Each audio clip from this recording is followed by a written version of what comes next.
Well, hello again. We're picking up from the last video where I was working on this heater box, and I had already glued it in, and I just now drilled out the holes. But as you can see, this hole here appears to be smaller than, say, this one here. That's because it is. So what I'm going to have drilled it out with the smaller drill bit. Now I'll take the larger drill bit and just kind of gently go over it with the drill on a very low speed until I get all four holes the same size. I'm not going to go all the way down through it, I don't think. I don't think these will actually go through. But I can ream it out till I find out, the exact size of the hole, and then maybe, use a file or something. I want to take my just take my time and be very careful with this. This fiberglass is, God, it's brittle. Well, that's a little bit better. I've got each of the holes large enough now to where they line up with the holes in the metal, and this there's a metal strip underneath it. I think I showed that to you in the last video. Right here it's come apart. I'll probably have to glue this again. When I pushed the drill down through, this thing started to go down on me. I don't like that. I'm going to clamp it back up there and re-glue that, but that's not a problem. It won't interfere with what we're doing now.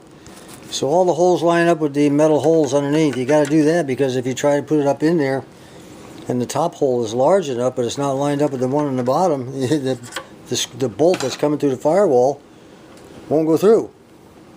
So let me go ahead and grind it down now. I've got to mark these. I got to mark the perimeter on these washers with that black felt tip pen. Okay, that's done. Now, as soon as the temperature outside warms up a little bit, I'll be doing the grinding outside. I'll be taking this little drum wheel and be, sanding it down. Now, when I get done with this thing, with the washers glued on there, it's going to be higher than the surface of the box itself.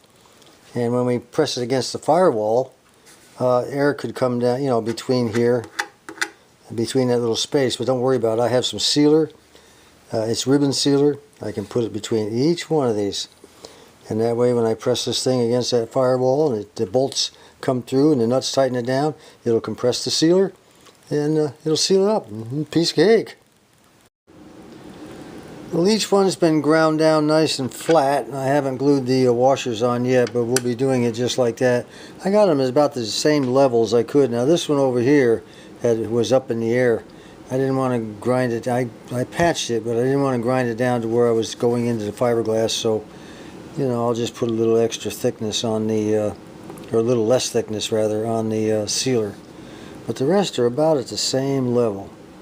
So, first thing I'm going to do is I've got to glue this one back together. We'll go ahead and glue that up, and then in a little while I'll glue all the washers on. We'll let it set all night and see what happens tomorrow morning. Well, it's the next day, and as you can see, all of these washers, man, these are really, I am so impressed with that JB Weld steel impregnated epoxy. Holy mackerel.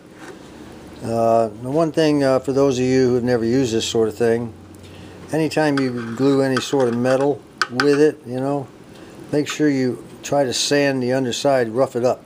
The underside, in my case, I sanded the underside of the washer to give the glue a better surface to grip to. And now the only thing I have left to do here is you don't want any of this stuff sticking out. If you look at it real close, you see the glue stuck out a little bit. I'm going to grind that down. I don't want the squirrel cage fan to hit any of this. I want to make sure I got good clearance all the way around. This here will have to come down just a tad. Anywhere it's needed, I'll just take the old moto tool type of thing, and I'll just knock that out real easy. Alright, this is essentially done for now. We've got a few other things to do, but it's time to move on to something else. I got together with Nick Pepe out there in Colorado, and I said, hey buddy, how do you remove that plenum from underneath the car dash where the evaporator is? I got to get the fan motor out, I got to get the plenum out. And I've got, and Brendan, he said, look, John, you need to look at that evaporator coil. And Nick said the same thing. Well, fine and dandy, but first I got to get that stupid mess of black, that black plenum out there, is what Nick calls it. And he told me how to do it. So let's go out to the car and figure out if I can figure out what he said.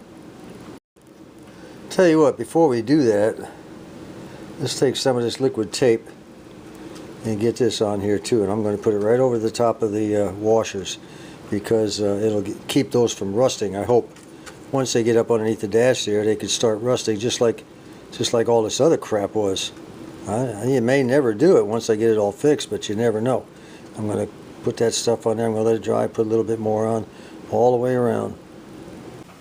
Well, it's a couple days later. I took a couple days off and just kind of laid around like a slug, working on genealogy on the computer and, watching a movie or two. Yeah, yes, I did. Plus, I participated in a Christmas Day parade in a neighboring town. All right, we got to get this fan out. And, I've taken everything loose. And, of course, there's a bunch of brittle crap all the way around it. Look at it, it just breaks right off in my hand. I got a whole pile of it here. I don't even know what that was. Some kind of gasket of some kind, but you can't do anything with it. Anyway, get my finger out of the camera. That might help a little bit, huh? Anyway, this thing will not budge. I took the screws out. I took everything out. The plates, the moon plates that were around it. It just won't budge. So here, the situation was, I didn't know how to get the fan out. Normally on a Chevy or something, you just take the screws out and the whole thing pops right out in your hand. But on this booger, it's not happening. So I contacted Nick Pepe. I said, Nick, I can't figure out how to get the plenum out from inside the car, and I can't figure out how to get the fan out. What is going on here? This is ridiculous. And he said, well, you can't, he said, you can take the fan out from this side, but he says, real pain. He said, you got to take it out with the plenum. I said, what? He said, yeah, when you got to take it out with the plenum. I couldn't believe it. So if I had a burned out fan, in my mind, I have to get underneath the dash and remove the entire plenum just to change the fan? This is crazy. Well, I'll tell you what, on this, Ford did not have a better idea. For those of you who don't know, Ford used to advertise on TV that Ford has a better idea. Well, that's not one of them. I'll tell you what, before we go in under the dash, let's take care of one more bit of business out here. If you have an air conditioner compressor, and keep in mind that what we're doing here is only for cars that have air conditioners. Your cars that have no air conditioners, they have no plenum, they have no compressor, they have none of this stuff. And not even this thing right here. Nothing to anchor it to, there's not the wires, there's not this, there's not anything. None of these lines, there's no condenser out in front of the radiator. It's just all gone, okay, which makes life easy, but when I live in Arkansas, I like that air conditioner. Okay, these are things right here will shut off any pressure or fluid or anything coming out of this compressor. So you need to take a 1/4 inch wrench and crank them all the way. Now don't be a gorilla, okay? You tighten them on down to where they seat. And then when they seat, you give them a little bit of extra push without breaking them. You don't want to break them. Now there's one top and one bottom, okay? One in, one out. Now the one on the bottom here, for some strange reason, only one, there's a cap. It has a plastic cap to protect it. I don't know why they only had it. They probably just lost it and never bothered to put it back or broke it. So we're going to go ahead and do that. Now once you get that done, then you go ahead and you disconnect this line here from here. It was right up here like so. It's a big sucker. And then I had to disconnect a second one, this one here. This one had a funny looking sight glass. I didn't even know it had a sight glass in there. That's that little round hole. Anyway, it goes on to here like this. Now when you take this one off, don't just put a wrench on it and start turning, because you'll twist this baby here too. You got to put a wrench here and a wrench here. You hold this keep this from turning, all right? Put one wrench here, and then you break it loose. It comes loose fairly easy. It's not really you don't have to put a lot of muscle on it. And the same with this here. I had to get a longer, I used a couple of very large crescent wrenches for this. Okay, I put one on this thing, right, this block right here, and I put the other one on that large nut. And then I held this thing from, you start putting a lot of upward pressure on that, you could snap this thing right off here. You don't want that to happen, okay? Put one here, and the other one here, and then I had to take a pipe. I have a longer pipe. It was on there pretty tight, and I didn't want, I just didn't have a whole lot of strength that I needed, and I didn't want to break anything. So I put a pipe on the end of the large crescent wrench handle, And as soon as I did that and I lifted up on it, just pop, just came right loose. 2 inches here. Keep that in mind. This is very important. You break that thing off, and you got a problem. Okay. I mean, it means you're gonna have to pull out the condenser and all that crap. So, okay. Next thing we have to do is we got to remove this plate. Right down. These are the 2 lines that go into the car to the evaporator. Right there, top and bottom. The skinny one, this fat one, right here, and the skinny one on the bottom. And there's a screw right there that needs to come out. They go through this plate, and there's a screw right here that has to come out, and then the plate will hopefully come back. You know, of course, you know, I've never done this before, so we'll just have to wait and see what happens when I take that screw out. But there was no pressure, by the way. No Freon was released. This thing here has a filter on the condenser, on the evaporator. I'm sorry, on the condenser out front, and it says for 134A and for R22, which means that when that accident occurred over here, it probably messed up the condenser enough that all the Freon went out. It's kind of bent, if you remember, and they went ahead and put the filter in and charged it, and it probably didn't hold, so it's probably got a hole in it somewhere, but they just went ahead and said the heck with it, unplugged it and let it rip. So, and I'm glad there was nothing in there. I didn't have to worry about that. So let me get this little screw out right there, and then we'll go underneath the dash. One more thing before we go inside. When you get these fittings off of here, tape them off, plug the hole with tapes, electrical tape, whatever you got. You don't need bugs and whatever else to go up inside there. I'll be putting another one on here. But now, you will see oil probably come from this one right here. Keep in mind, Freon has oil in it. I mean, this is a mechanical device, and it requires oil, so you'll probably see, yeah, see the oil on my finger right there? You can see it or not. There will be oil. In my case, it dripped right down on the power steering pump, so I'll wipe that up. But dry it off real good and put your tape on across here and around here so it's sealed as well. Well, the top one came out real easy. Too easy. Because there's one on the bottom I got to get now. How am I? I'll tell you what, if this thing here was out of the way, it'd be great. Well, fun and games go on. Well, it turns out we don't have to take that bottom one. This is a 2-piece deal. The bottom screw, yeah, it goes into the firewall, but this is a 2-piece deal, and it hinges on that bottom screw. See if I can show you. Look at that. It just hinges on that thing. It just swings away, and the other half swings over that way, which exposes the gasket. And I'm going to tell you, that gasket is hard as a rock. I'm probably going to have to get a new one.